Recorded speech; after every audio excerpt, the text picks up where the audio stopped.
2025 HSC പരീക്ഷകൾക്ക് ശേഷം ഇനി നമ്മൾ ഏറ്റവും കൂടുതലായിട്ട് വെയിറ്റ് ചെയ്യുന്നത് HSST പരീക്ഷയ്ക്ക് വേണ്ടിയിട്ടാണ്. 2026 മെയ് മാർച്ച് മാസങ്ങളിലൊക്കെ ആയിട്ട് നമ്മൾക്ക് ഈ പറയുന്ന HSST പരീക്ഷയുടെ നോട്ടിഫിക്കേഷൻ നമുക്ക് പ്രതീക്ഷിക്കാവുന്നതാണ്. ടോസ് അക്കാഡമിയിൽ നിന്നും HSST പരീക്ഷയ്ക്ക് വേണ്ടിയുള്ള ലോങ് ടേം ബാച്ചുകൾ നമ്മൾ ഡിഫറെന്റ് സബ്ജക്റ്റിന് സ്റ്റാർട്ട് ചെയ്യുന്നുണ്ട്. അപ്പോൾ നിങ്ങൾക്ക് HSST പരീക്ഷയെക്കുറിച്ച് അറിയേണ്ട കാര്യങ്ങളെല്ലാം ഉൾപ്പെടുത്തിക്കൊണ്ട് ലാസ്റ്റ് HSST പരീക്ഷയുടെ കാര്യങ്ങളും എല്ലാം ഉൾപ്പെടുത്തിക്കൊണ്ട് നമ്മളൊരു വീഡിയോ ചെയ്യുന്നുണ്ട്. അപ്പോൾ ഇതിനകത്ത് ഓരോ ടീച്ചേഴ്സും അവരവരുടെ സബ്ജക്റ്റിലെ സാലറി സ്കെയില്, ലാസ്റ്റ് ടൈം എത്രയുണ്ടായിരുന്നു, വേക്കൻസികൾ ഏതൊക്കെയായിരുന്നു, ഇമ്പോർട്ടൻ്റ് ആയിട്ട് വന്നിട്ടുള്ള ഏരിയാസ്, അങ്ങനത്തെ എല്ലാ കാര്യങ്ങളുമാണ് നിങ്ങൾ ഇനി കാണാൻ പോകുന്ന ഈ ഒരു വീഡിയോയുടെ ബാക്കി ഭാഗമായിട്ട് വരുന്നത്. അപ്പോൾ നിങ്ങൾ നന്നായി ഈ ക്ലാസ്സസ് കണ്ട് നിങ്ങളുടെ സബ്ജക്റ്റിനെ കുറിച്ചുള്ള ഡീറ്റെയിൽസും കാര്യങ്ങളും എല്ലാം ശ്രദ്ധിച്ച് കേട്ടിരിക്കുക. അതിനുശേഷം നിങ്ങൾ നമ്മുടെ HSST ലോങ് ടേം ബാച്ചിൽ ജോയിൻ ചെയ്യാൻ താല്പര്യപ്പെടുന്നുണ്ടെങ്കിൽ നമ്മളെ കോൺടാക്ട് ചെയ്യുക. നമ്മൾ വെയിറ്റ് ചെയ്യുന്നതിനേക്കാൾ നല്ലതെന്ന് പറയുന്നത് എത്രയും പെട്ടെന്ന് പ്രിപ്പറേഷൻസ് സ്റ്റാർട്ട് ചെയ്യുന്നതാണ്. നല്ല രീതിക്ക് പ്രിപ്പയർ ചെയ്താൽ നിങ്ങൾ ആഗ്രഹിക്കുന്ന, സ്വപ്നം കാണുന്ന ടീച്ചിങ് പൊസിഷനിലേക്ക് നിങ്ങൾക്ക് എത്താനായിട്ട് സാധിക്കുന്നതായിരിക്കും. Thank you. ഹലോ ഡിയേഴ്സ്, എല്ലാവർക്കും ടോസ് അക്കാഡമിയിലേക്ക് സ്വാഗതം. 2026 വരാനിരിക്കുന്ന HSST മാത്തമാറ്റിക്സ് എക്സാം എഴുതാൻ ഉദ്ദേശിക്കുന്നവർക്ക് ഒരുപക്ഷെ ഒരുപാട് ഡൗട്ട്സ് ഉണ്ടാവും അല്ലേ? സോ ടോസ് അക്കാഡമിയുടെ ഈ ഒരു പാർട്ട് 1 വീഡിയോ കാണുന്നതോടെ നിങ്ങൾക്ക് ഒരുപാട് ഡൗട്ട്സ് ക്ലിയർ ചെയ്യാനായിട്ട് സാധിക്കും. ഓക്കെ, ദെൻ പാർട്ട് 2 വീഡിയോയിൽ നമ്മൾ ഡീറ്റെയിൽ ആയിട്ട് സിലബസും കാര്യങ്ങളെല്ലാം അനലൈസ് ചെയ്യുന്നതായിരിക്കും കേട്ടോ. അപ്പോൾ നമുക്കിതിനകത്ത് കുറച്ച് കാര്യങ്ങൾ നമുക്കൊന്ന് ക്ലിയർ ചെയ്യാനായിട്ട് നോക്കാം. എന്താണ് HSST മാത്തമാറ്റിക്സ് എക്സാമിൻ്റെ ക്വാളിഫിക്കേഷൻ, എലിജിബിലിറ്റി എന്താണ്? MSc B.Ed സെറ്റ് അല്ലെങ്കിൽ MSc M.Ed സെറ്റ് എന്നുള്ളതാണ് നമുക്ക് എലിജിബിലിറ്റി ക്രൈറ്റീരിയ ആയിട്ട് പറയുന്നത്. ഓക്കെ, ദെൻ ലാസ്റ്റ് HSSTയുടെ ഡീറ്റെയിൽസ് നമുക്കൊന്ന് പരിചയപ്പെടാം. നമുക്ക് ലാസ്റ്റ് HSST നടന്നത് 2022 ഓഗസ്റ്റ് 13 ആയിരുന്നു. ഓക്കെ, അതിൻ്റെ റാങ്ക് ലിസ്റ്റ് പബ്ലിഷ് ചെയ്തത് 2023 നവംബർ 24 ആയിരുന്നു. റാങ്ക് ലിസ്റ്റ് പബ്ലിഷ് ചെയ്ത് കഴിഞ്ഞാൽ തന്നെ നമുക്കറിയാം അല്ലേ, അത് കഴിഞ്ഞാൽ 3 വർഷത്തേക്കായിരിക്കും ആ ലിസ്റ്റ് വാലിഡ് ആയിട്ടുണ്ടാവുക. അതായത് 2026 നവംബർ 24 വരെ നമുക്ക് ലേറ്റസ്റ്റ് ആയിട്ട് നടന്ന HSSTയുടെ റാങ്ക് ലിസ്റ്റ് വാലിഡ് ആയിരിക്കും. നമുക്ക് ലാസ്റ്റ് ഒരു 43 കാൻഡിഡേറ്റ്സിന് അഡ്വൈസ് പോയിട്ടുണ്ട്. ഈ ജൂലൈ 2025 അഡ്വൈസ് പോയിരിക്കുന്നത്. ലാസ്റ്റ് HSSTയുടെ കട്ട് ഓഫ് എന്ന് പറയുന്നത് 30.33 ആയിരുന്നു. ഓക്കെ, HSST എക്സാമിന് മാത്തമാറ്റിക്സ് സബ്ജക്റ്റ് മാത്രമല്ല വേറെ എല്ലാ സബ്ജക്റ്റ് എടുത്താലും ടോസ് അക്കാഡമിയിൽ വളരെ ഉന്നതമായ വിജയം തന്നെയായിരുന്നു ഉണ്ടായിരുന്നത്. മാത്തമാറ്റിക്സിൻ്റെ എക്സാമിന് HSSTക്ക് 17ാമത്തെ റാങ്ക് ഉണ്ടായിരുന്നു. അതുപോലെ തന്നെ VHSC മാത്സിൻ്റെ എക്സാമിന് മാത്തമാറ്റിക്സിൽ നമുക്ക് ഫസ്റ്റ് റാങ്കും ഉണ്ടായിരുന്നു. അടുത്ത HSSTയുടെ നോട്ടിഫിക്കേഷൻ നമ്മൾ എക്സ്പെക്ട് ചെയ്യുന്നത് ഏപ്രിൽ 2026 എക്സാം കഴിഞ്ഞ് ഇന്റർവ്യൂ കഴിഞ്ഞ് റാങ്ക് ലിസ്റ്റ് പബ്ലിഷ് ചെയ്യുമ്പോഴേക്കും നമുക്ക് ലേറ്റസ്റ്റ് ആയിട്ട് നടന്ന HSSTയുടെ റാങ്ക് ലിസ്റ്റിന്റെ വാലിഡിറ്റി തീർന്നിട്ടുണ്ടാകണം. അതനുസരിച്ചിട്ടായിരിക്കും നമുക്ക് പിന്നീടുള്ള അപ്പോയിന്റ്മെന്റ്സ് നടക്കുക. ഓക്കെ, സോ നമുക്ക് HSST ആണ്, വളരെ വൈഡ് ആയിട്ടുള്ള സിലബസ് ആണ്. നേരത്തെ തന്നെ പഠിച്ചു തുടങ്ങണം എന്നുള്ള കാര്യം നമുക്ക് അറിയാം അല്ലേ? സോ ഡീറ്റെയിൽ ആയിട്ട് പഠിച്ചാൽ മാത്രമാണ് നമുക്ക് ഇപ്പോൾ ഒരുപാട് കോമ്പറ്റീഷൻ ഉള്ള ഒരു ഫീൽഡാണിത്. അതുകൊണ്ട് തന്നെ നമുക്ക് നേരത്തെ പഠിച്ചു തുടങ്ങിയാലാണ് നമുക്ക് അച്ചീവ് ചെയ്യാനായിട്ട് സാധിക്കുകയുള്ളൂ.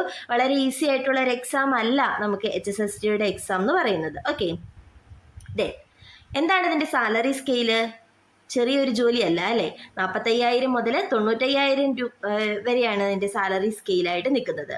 ഇതിന്റെ ഒരു ഡിഫിക്കൽട്ടി ലെവൽ നോക്കുകയാണെന്നുണ്ടെങ്കിൽ നമുക്ക് സെറ്റ് എക്സാമിന്റെയും നെറ്റ് എക്സാമിന്റെയും ഇടയ്ക്ക്, അതായത് സെറ്റ് എക്സാമിനേക്കാൾ കൂടുതൽ ഡിഫിക്കൽട്ട് ആയിരിക്കും, എന്നാൽ നെറ്റ് എക്സാമിന്റെ അത്രയും ഡിഫിക്കൽട്ട് ആയിരിക്കില്ല എന്നുള്ളത് നമുക്ക് മനസ്സിലാക്കാനായിട്ട് സാധിക്കും. ഓക്കെ, ടോസ് അക്കാഡമി HSSTയുടെ ബാച്ച് ഉടൻ തന്നെ വിളിക്കുകയാണ്. നേരത്തെ പഠിച്ചു തുടങ്ങിയാൽ നമുക്ക് വിജയം എന്തായാലും ഉറപ്പിക്കാനായിട്ട് സാധിക്കും.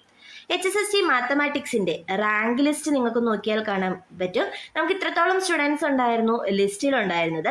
അതിൽ 2 പേര് ഓൾറെഡി ജോലിക്ക് ജോയിൻ ചെയ്ത് കഴിഞ്ഞു. ബാക്കി 2 പേർക്ക് അഡ്വൈസ് വന്നിരിക്കുകയാണ്. ഓക്കെ, അപ്പോൾ ഇനിയും ഇതിനകത്ത് ജോലിക്ക് കയറാനുള്ളവരുണ്ടാകും എന്തായാലും. ഓക്കെ, നമുക്ക് ഏതൊക്കെ ക്വസ്റ്റ്യൻ പേപ്പേഴ്സ് HSST മാത്തമാറ്റിക്സിന് വേണ്ടി റെഫർ ചെയ്യാനായിട്ട് സാധിക്കും? നമുക്കറിയാം HSSTയുടെയും VHSCയുടെയും ഒക്കെ എക്സാംസ് ഇതിന് മുന്നേ നടന്നിട്ടുണ്ട് അല്ലേ? സോ ആ എക്സാംസിന്റെ ക്വസ്റ്റ്യൻ പേപ്പേഴ്സ് എല്ലാം നമുക്ക് എന്ത് റെഫർ ചെയ്യാനായിട്ട് സാധിക്കും? ഈ HSSTക്ക് വേണ്ടി റെഫർ ചെയ്യാനായിട്ട് സാധിക്കും. അത് മാത്രമല്ല പല യൂണിവേഴ്സിറ്റികളിലും നമുക്ക് എന്താണ് എൻട്രൻസ് എക്സാമുകൾ ഇപ്പോൾ MSc അഡ്മിഷന് വേണ്ടിയിട്ടോ BSc അഡ്മിഷന് വേണ്ടിയിട്ടോ ഒക്കെ നമുക്ക് എന്താണ് യൂണിവേഴ്സിറ്റികളിൽ എൻട്രൻസ് എക്സാമുകൾ നടക്കുന്നുണ്ടാവും. ഓക്കെ, സോ അങ്ങനെയുള്ള എൻട്രൻസ് എക്സാമുകളിൽ നിന്ന് കിട്ടുന്ന MCQs, നമുക്ക് ഒരു PG ലെവലിൽ വരുന്ന MCQs എവിടെ നിന്നൊക്കെ കിട്ടുന്നു അതൊക്കെ നമുക്ക് സോൾവ് ചെയ്യുന്നത് അത്രത്തോളം നമുക്ക് എക്സാം റാങ്ക് അച്ചീവ് ചെയ്യാനായിട്ട് ഹെൽപ്ഫുൾ ആയിരിക്കും. അതുപോലെ തന്നെ PSC എക്സാമുകളിൽ ഡിഗ്രി PG ലെവലിൽ നടക്കുന്ന എക്സാമുകൾ നമുക്കറിയാം, സയന്റിഫിക് ഓഫീസർ ഉണ്ട്, റിസർച്ച് അസിസ്റ്റന്റ് ഉണ്ട്, അങ്ങനെയുള്ള എക്സാമുകളുടെയൊക്കെ ക്വസ്റ്റ്യൻ പേപ്പേഴ്സ് എന്ന് പറയുന്നത് വളരെ ഈസി ആയിട്ടുള്ള ക്വസ്റ്റ്യൻ പേപ്പർ ഒന്നും ആയിരിക്കില്ല. സോ നമുക്കതെല്ലാം നമ്മുടെ HSST മാത്തമാറ്റിക്സിന് വേണ്ടിയിട്ട് റെഫർ ചെയ്യാനായിട്ട് സാധിക്കും. ഓക്കെ, പിന്നെ നമുക്കറിയാം സെറ്റ്, നെറ്റ്, NBHM, അതുപോലെ ജാം, അതിന്റെ എല്ലാത്തിന്റെയും ക്വസ്റ്റ്യൻ പേപ്പേഴ്സ് നമുക്ക് എന്ത് ചെയ്യാനായിട്ട് സാധിക്കും, റെഫർ ചെയ്യാനായിട്ട് സാധിക്കും. ഇതൊന്നും വളരെ ഈസി ആയിട്ട് നമുക്ക് തള്ളിക്കളയാവുന്ന ക്വസ്റ്റ്യൻ പേപ്പേഴ്സ് അല്ല. ഓക്കെ, ഇനി അടുത്തത് എന്ത് നോക്കാം, നമുക്ക് ഏതൊക്കെ ടെക്സ്റ്റുകൾ റെഫർ ചെയ്യാം എന്നുള്ളത് നോക്കാം. റെഫറൻസ് നമുക്കൊരു മെയിൻ ആയിട്ട് വരുന്ന പേപ്പേഴ്സ് ആണ് linear algebra, real analysis, abstract, differential equation and complex analysis എന്ന് പറയുന്നത്. ഇത്രയും പേപ്പേഴ്സ് ഒന്നും എന്തായാലും നമുക്ക് ഒഴിവാക്കാൻ പറ്റില്ല. മാക്സിമം നമ്മൾ സിലബസ് അല്ലെങ്കിലും ഫുള്ളായിട്ട് തന്നെ പഠിച്ചിട്ടുണ്ടാവാനായിട്ട് ശ്രമിക്കണം അല്ലേ, എന്നാലാണ് നമുക്ക് അച്ചീവ് ചെയ്യാനായിട്ട് സാധിക്കുകയുള്ളൂ. നമുക്ക് ഈ ഓൾജിബ്ര റിലേറ്റഡ് ആയിട്ടൊക്കെ നമുക്ക് എപ്പോഴും തന്നെ ഷോം സീരീസ് അവൈലബിൾ ആയിരിക്കും. ഷോം സീരീസ് എന്ന് പറഞ്ഞു കഴിഞ്ഞാൽ പ്രോബ്ലം റിലേറ്റഡ് ആയിട്ടുള്ള ബുക്കാണ്. ഷോം സീരീസിന്റെ ബുക്ക് നമുക്ക് ലീനിയറിനും അബ്സ്ട്രാക്റ്റിനും ഒക്കെ അവൈലബിൾ ആണ്. അതൊക്കെ നമുക്ക് റെഫർ ചെയ്ത് കഴിഞ്ഞാൽ നമുക്ക് എന്ത് സാധിക്കും, പ്രോബ്ലംസ് ചെയ്യാനായിട്ട് സാധിക്കും. പ്രോബ്ലംസ് ചെയ്യുന്നതിന്റെ ഏറ്റവും വലിയൊരു കാര്യം എന്ന് പറയുന്നത് കൂടുതൽ പ്രോബ്ലംസ് ഫെമിലിയർ ആയിക്കഴിഞ്ഞാൽ നമുക്ക് അത്രത്തോളം എക്സാം ഈസിയാന്ന് ഫീൽ ചെയ്യും അല്ലേ. അതല്ലാണ്ട് നമ്മുടെ കാൽക്കുലേഷൻ സ്പീഡ് കൂട്ടുക എന്ന് പറയുന്നത് നമുക്ക് മെയിൻ ആയിട്ടുള്ള ഒരു കണ്ടന്റ് ആണ് ഇവിടെ. കാരണം എന്താണ്, കാൽക്കുലേഷൻ സ്പീഡ് കൂട്ടിയാൽ മാത്രമാണ് ഈ കുറഞ്ഞ സമയത്തിനുള്ളിൽ ഇത്രയും ഡിഫിക്കൽട്ട് ആയിട്ടുള്ള പ്രോബ്ലംസ് നമുക്ക് അച്ചീവ് ചെയ്യാനായിട്ട് സാധിക്കുള്ളൂ അല്ലേ. അപ്പോൾ നമുക്ക് അത്രത്തോളം പ്രോബ്ലംസ് ചെയ്യാന്നുള്ളതാണ് മെയിൻ ആയിട്ട് നമ്മൾ HSSTയിൽ കോൺസെൻട്രേറ്റ് ചെയ്യേണ്ടത്. തിയറിയും അറിഞ്ഞിരിക്കണം, പ്രോബ്ലംസ് അറിഞ്ഞിരിക്കണം. ഓക്കെ, സോ ലീനിയർ ഓൾജിബ്രയിൽ നമുക്ക് ഷോം സീരീസ് റെഫർ ചെയ്യാം, അതുപോലെ തന്നെ ഹോഫ്മാൻ കുൻസിന്റെ ലീനിയർ ഓൾജിബ്ര റെഫർ ചെയ്യാം, അതുപോലെ സ്ട്രാങ്ങിന്റെ linear algebra and its applications നമുക്ക് റെഫർ ചെയ്യാനായിട്ട് സാധിക്കും. അതുപോലെ തന്നെ റിയൽ അനാലിസിസ്, ദെൻ വാൾട്ടർ റൂഡിന്റെ നമുക്ക് ടെക്സ്റ്റ് റെഫർ ചെയ്യാം. അതുപോലെ തന്നെ then introduction to real analysis ബാർട്ടിലിന്റെ റെഫർ ചെയ്യാം. മാലിക് സവിത അരോരയുടെ മാത്തമാറ്റിക്കൽ അനാലിസിസ് നമുക്ക് റെഫർ ചെയ്യാനായിട്ട് സാധിക്കും. ഓക്കെ, ഈ മാലിക് അരോരയുടെ ബുക്കിൽ നിന്നൊക്കെ മിക്കവാറും തന്നെ നമുക്ക് ക്വസ്റ്റ്യൻസ് ഒക്കെ സെറ്റിനൊക്കെ ചോദിച്ച് കാണാറുള്ള ക്വസ്റ്റ്യൻസ് ആണ്, ഡയറക്റ്റ് ക്വസ്റ്റ്യൻസ് അതിൽ നിന്നൊക്കെ വരാറുണ്ട് കേട്ടോ. കോംപ്ലക്സ് അനാലിസിസിന്റെ മെയിൻ ടെക്സ്റ്റ് ആണ് അൽഫോസിന്റെ ടെക്സ്റ്റ്. തിയറി പാർട്ടിന് വേണ്ടിയിട്ട് നമുക്ക് ഏറ്റവും നന്നായിട്ട് റെഫർ ചെയ്യാൻ പറ്റുന്ന ഒരു കാര്യമാണ് അൽഫോസിന്റെ ടെക്സ്റ്റ് നമുക്ക് റെഫർ ചെയ്യാനായിട്ട് സാധിക്കും. പിന്നെ കോൺവേയുടെയും റൂട്ടിന്റെയും നമുക്ക് functions of one complex variable കോൺവേയുടെയും അതുപോലെ തന്നെ real and complex analysis by റൂഡിനും ഒക്കെ നമുക്ക് റെഫർ ചെയ്യാനായിട്ട് സാധിക്കും. ദെൻ അടുത്തത് അബ്സ്ട്രാക്ട് ഓൾജിബ്രയുടെയാണ്. അബ്സ്ട്രാക്ട് ഓൾജിബ്രയുടെ നമുക്ക് ഫ്രാലയുടെ ടെക്സ്റ്റും അതുപോലെ തന്നെ ഷോം സീരീസും നമുക്ക് റെഫർ ചെയ്യാനായിട്ട് സാധിക്കും. ഓക്കെ, ദെൻ ഡിഫറൻഷ്യൽ ഇക്വേഷൻ ആണെന്നുണ്ടെങ്കിൽ സിമ്മൺസിന്റെയും ബോയ്സിന്റെയും ഒക്കെ ഡിഫറൻഷ്യൽ ഇക്വേഷൻസ് ഉണ്ട്. സോ ഡിഫറൻഷ്യൽ ഇക്വേഷന്റെ പ്രോബ്ലംസിന് വേണ്ടിയിട്ട് നമുക്ക് അതും റെഫർ ചെയ്യാനായിട്ട് സാധിക്കും. Okay, so